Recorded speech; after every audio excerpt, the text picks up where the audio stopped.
These days, it's been replaced by the electric version. But 100 years ago, no watchmaker could have done without it. What do you think it is?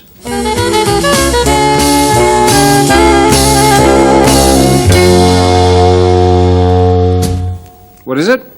It's a watchmaker's or a jeweller's drill, and it worked like this. He held the top swivel in one hand, and he pumped this part up and down.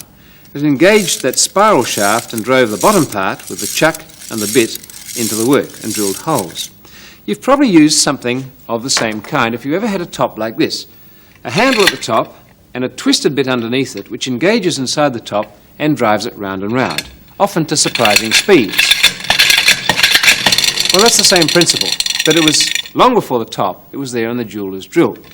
You see, if you've looked inside a watch or a clock, you'll find there are lots and lots of little screws and bolts, and each had to have a very accurately placed hole in order to make the mechanism work. And before the days of electric drills, which is what's used now, you had to use hand-driven things. And something of this kind, with a tiny little bit in it, was simply not accurate enough. You broke the bit and you couldn't place it properly in the minute workings of a watch, some of which were very small indeed, even then. So special drills had to be invented, and this is the modern version. I bought this the other day, but it's not as good as the old one. Still, it's got the same principle. You hold it at the top, you drive this collar up and down, and it grabs that twisted shank and drives it round and round. But in fact, you can only get a little bit of twist in it, and you have to spend a long time before you can drill a hole with that beastie.